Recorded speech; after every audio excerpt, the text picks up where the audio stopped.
For the last 2 years, I have been fitting second-hand irons for beginners, mid-handicappers, seniors, juniors, you name it. And in that time, I have seen patterns, I have seen trends, and I've seen some big surprises. But today's a fresh start as I want to show you guys what's leaving the studio for good reason, what's coming in and the prices that these irons are now going to go for in 2025, and most importantly, what I've learned over the last 5 years. So if you're thinking about buying secondhand irons this year, here's my top 5 tips that I've recommended to absolutely everyone as I've seen it kind of all before. Guys, how you doing? Welcome back to a brand new video. Simon here, SAS Golf Academy, where I do my in-person coaching and second-hand club fitting. And we've got a lot of new stuff coming in, which I have to thank one of my local pro shops. As for them, this is all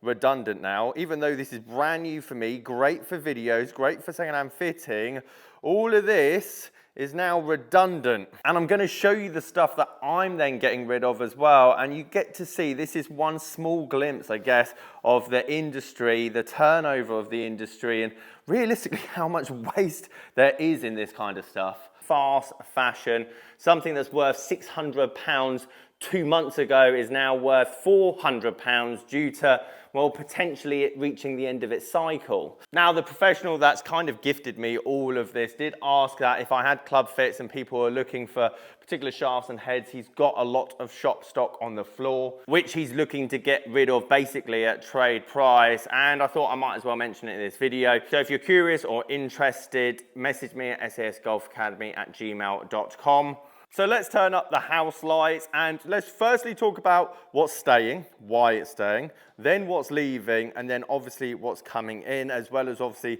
my top 5 tips at the end of what to buy, how to buy, where to buy. TaylorMade has been incredibly popular over the last 2 years, specifically if I'm looking for basically low spin, so someone that cuts the ball, adds a lot of spin, hits down on it.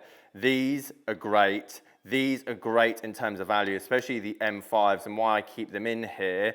But also, I guess when we go into what's leaving, this is kind of getting to the point where they probably need to leave the studio.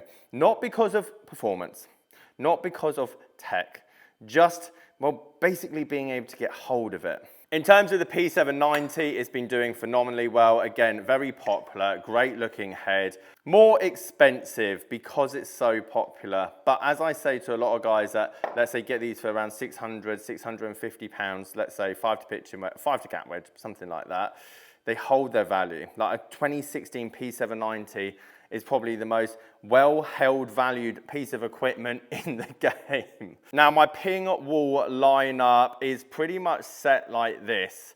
Basically, £200 to £300, £300 to £400, £500 to £600. And as you might have seen, we've got a new addition to this wall. But they just do the same stuff, like in terms of forgiveness. And one thing I have learned in terms of branding is that there's no point me really holding graphite in TaylorMade anymore. I might keep 2 shafts, as you can see on the end there. But if I've got someone that wants high launching, forgiveness, maybe needs graphite now because they're in the later part of their journey, I just come to this and I go, you can try the G425. But I promise you, it's very similar to the G410. And in terms of numbers, okay, these are a bit high lofted nowadays. But in terms of numbers, the feel, the sound, the effect, I guess what we should say, is virtually the same. And 9 times out of 10, graphite in a ping, it just works. Now, the bit that I am excited about is the fact that we've got obviously i200s, i210, but I've got a lot more ping heads now coming in. That's going to obviously give that kind of players more option. And I also think I have to keep this S55 as it is a bit iconic, to be perfectly honest. I'm pretty sure Matt Fitzpatrick might have gone back to this already back in the bag. As you can see, I've already been having a sort out with my shafts. A lot of these down here are now new shafts that are coming in. A lot of stuff's obviously been put back in bags and obviously now being made redundant. Again, one brand that's been incredibly popular over the last 2 years is Titleist. Are more in terms of secondhand value because their retail price is so high, but they last a long time. They look classic. They blend very well. So if you want like T100s with T100Ss, they blend well. If you want T200s with T250s, they blend really nicely. I still love the idea of having old school Titleist irons. I mean, it doesn't look at our place. Like, a lot of you wouldn't realize that that came out in 2018. That's a 718 forged AP2. And some of these are now, let's say, 6 years newer. It doesn't look at our place. Titleist do a very good job of making things look sequential, seamless. And I think that's why they are one of the most popular brands. But again, all of these heads are staying. Obviously, this AP1, great value if you want Titleist. That's going to be like £300. This is a 716 AP2. So again, that's going to be about £350. Okay, section 2. The studio is looking like an absolute state. So good job I've got no more teaching for the rest of the day. And again, let me know if you like these more behind the scenes kind of videos. Obviously, I normally do just tutorials or drills, but if you like, obviously, this kind of stuff, then we can do more of it. Let's talk about what I'm getting rid of, what's going out, and not because it's bad, but actually some great value here that I have. It's just trying to get hold of it. For example, these Ping E1, I'm pretty sure it's E1, yeah, the Ping E1 heads, this is like your i200, for example, or actually probably just an older version of, let's say, your Ping i25. You can pick those up for 100 quid, 200 quid, and the only issue is I only had one head of it, so I've only got it in a black dot, or no, blue dot lie. And then if I was to fit it into people, I go, oh look, here's a great 200 quid option. Where do I even find the thing? That's the main reason a lot of this is coming now out of the studio. Because obviously I'm fitting guys into heads that then we need a certain shaft, or certain profile of shaft, and we maybe need a certain length and a certain lie angle. And finding this G-Max silver dot, which is 4 degrees upright, or let's say finding a Ping i25 head in a steel regular flex mid kick point shaft, 1/4 of an inch longer in the i25, almost impossible. Similar to, let's say, the M1 head I have here, again, good low spinning head from TaylorMade. It's just difficult to find this in a certain shaft for that client that maybe needs 5 to pitch and wedge, or even 6 to pitch and wedge. Again, obviously, when we go through our top tips later, that'll make more sense. But it's not to say these aren't great heads. And I'll be sad to see some of these go, to be perfectly honest, because there's some great technology. Like, if I could somehow get this made at the price that it goes for secondhand and sell it, I'd have the most popular iron brand in the world. But it does go to show what I've learned, especially over the last 2 years, how much of this is just kind of rebranding, just remarketing, maybe slightly better looking heads, slightly better sounding heads with foam and everything else. Now this pile here isn't going, but this is all my left-handed stuff. Actually, I think I've got a bit more left-handed stuff around the place as well. However, very little left-handed club fits, and I appreciate if you're a left-hander watching this now, you're going, there's never any stuff for left-handers. But I talk about that pro shop that's obviously trying to get rid of some stock that they've obviously got a lot of, and what you don't realize is so many pro shops are contracted to buy a certain amount of stock every year. So you have to buy 10, 15, 20,000, depending on your level of stock to go in your shop. And that's for every brand. So that's your Ping, that's your Mizuno, that's your Titleist. So let's say you've got 4 brands or 3 brands you fit for in your local shop. You've got to put out 60 grand. And now you get to choice of what you put in there. And as I found out, I've probably had 3 off the top of my head, left-hand club fits, over, I would say, close to 700, 800 of the traditional club fits. It's not to say I'm getting rid of these, I'm keeping them. They're just gonna have to go in a bag somewhere with a left-handed bag of shafts, etc. But I can see both sides of the coin. Left-handers, you can't go into a shop and just see stuff that obviously you can try, and even left-handed fitting gear is also harder to come by. Lastly, Callaway. Now, it's not to say that I'm going to get rid of these. I need to just do a better job of finding some more Callaway stuff. It just hasn't got the right shafts and heads at the moment for me to do a proper club fit in it. Again, some of these, I mean, I appreciate that's left hand, but again, great value. What a great value head the Apex is. That's going to be kind of a bit stronger, let's say, than your AP2. That's kind of more like an AP3 from Titleist. Again, there's some great heads here. XR, great value. The whole point being is I'm going to work on trying to improve that, but I quite like at the moment my Ping which is basically uber forgiving, high launching. Mizuno for that kind of player that just wants feel and everything else. Titleist kind of does it all. TaylorMade, low spin, high spin, feel, basically everything. And to be honest, I'd quite like to get Srixon in here. I think Srixon is something that's very underrated, and I'd quite like to get their fitting kit in here as well. But it's the only reason I've put them here. It's not going to get rid of. I just feel like I've only got 7, 8 shafts, and I've only got so many heads, so that is my job. So I've just been sorting through the Ping shafts, but as I said earlier, the bit that I do like, and it amazes me that these are all somewhat now towards the end of their spectrum, not going to be needed, can't be club fitted for anymore, is these more player heads. So obviously I'm quite excited to have them in here. This is nice for testing purposes. Again, I feel like the G425 is now going to go into my G410 like price bracket range, and I'll go, you can get the G430 if you'd like, but it kind of does the same as the G425, but it's nice to have them in here. These are kind of what I'm more excited about, just in terms of giving that more player iron head, I should say, in the Ping category, because Ping, if you don't know, are great in terms of, well, these won't have them, but they're all color coded. So for me, I quite like club fitting for Ping secondhand, because I can go, you are a blue dot in this I230, and you just go onto eBay and type in blue dot I230, and then we see tons of shafts and heads and sets that have that particular lie. The other ones, I have to either trust the seller that says it's standard length or 2 degrees upright, or I have to get them bent for the customer and loft and lie changed. Now, there is a Titleist head as well that I'm kind of not really that excited about, but we'll see how it performs. And it goes in the same category as these. I've had some clients in the past that have had these, work to a degree. They're just an odd shape to me. Like, I appreciate it's like a hybrid, but it's such a small face. And what I found is it's so easy to hit the high top of the face here that it goes up and then doesn't go anywhere. It just spins a lot. It'd be interesting.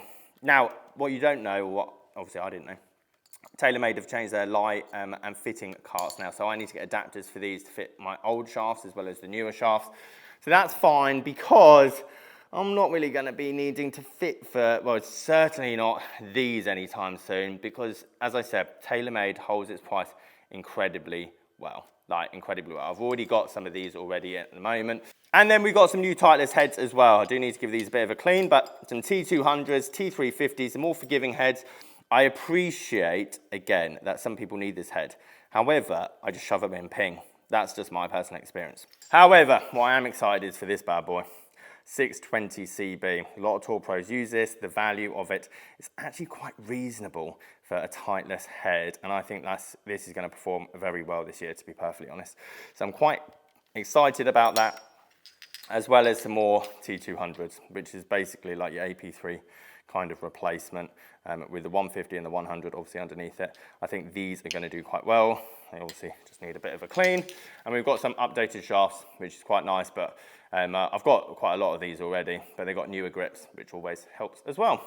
Which brings me on to my last collection of heads that are going in the studio, the Mizuno lot, which I'm very excited for. One of the reasons why Mizuno does okay in the secondhand market, but not great, not quite like Titleist and let's say the P790, but it feels great. It's again one of the reasons why I want Srixon in here, because the Japanese make great feeling, especially their forged irons, and some people just want Mizuno. They go, Simon, I just want Mizuno, which is good because I've now got more heads, or let's say more accessible heads. I've always had these heads, like obviously you have the 923 here.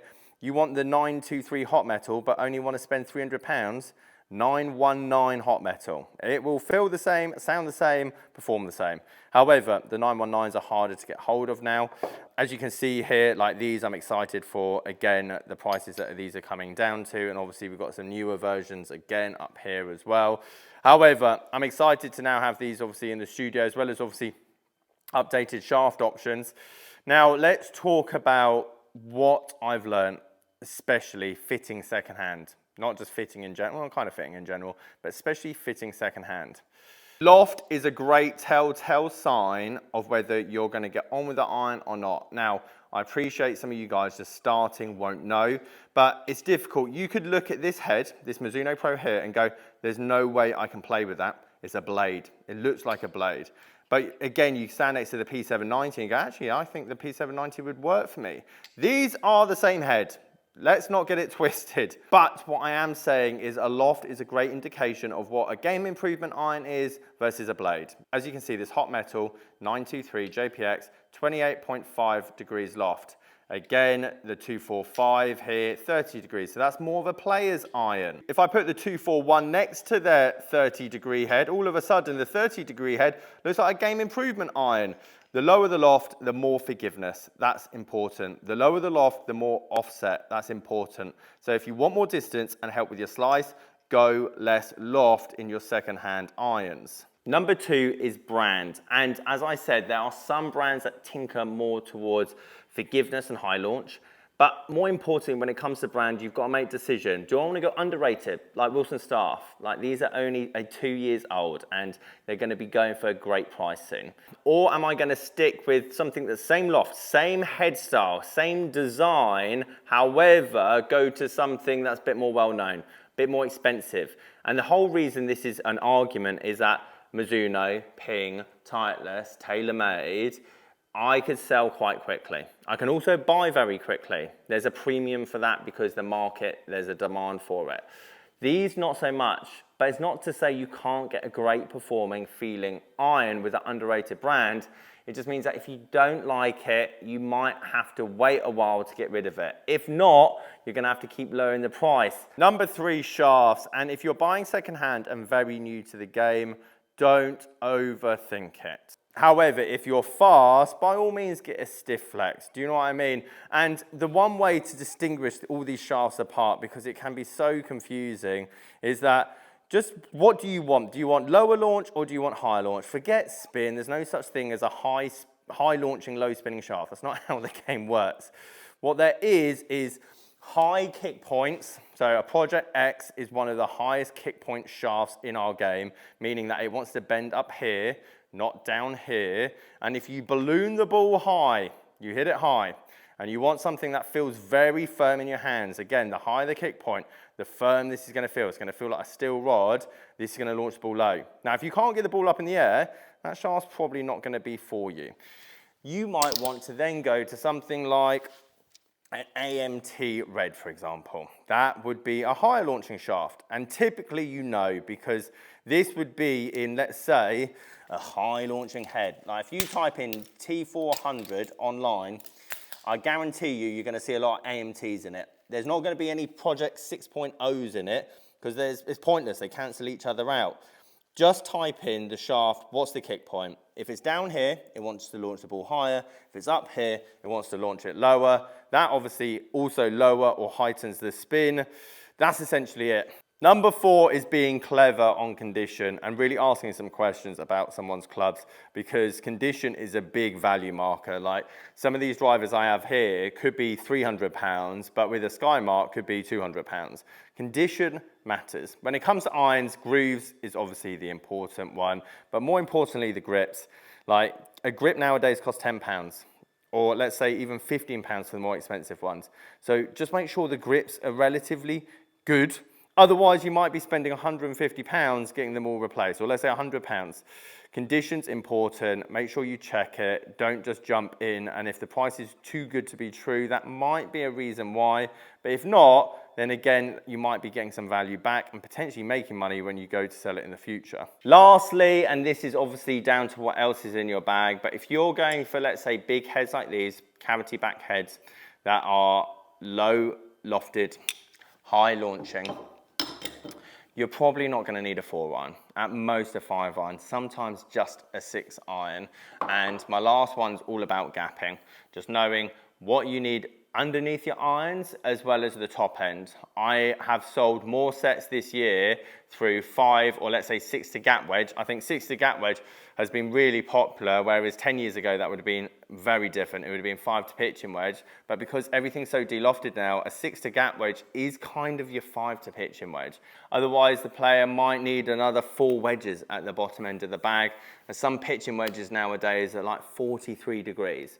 And if you have a 54-degree wedge as your next wedge, your pitching wedge goes 130 yards, but your 54-degree can't get get over 90, that's why. Guys, I hope you found this video interesting, a bit more behind the scenes. Any questions, sasgolfacademy.com. Catch you guys later.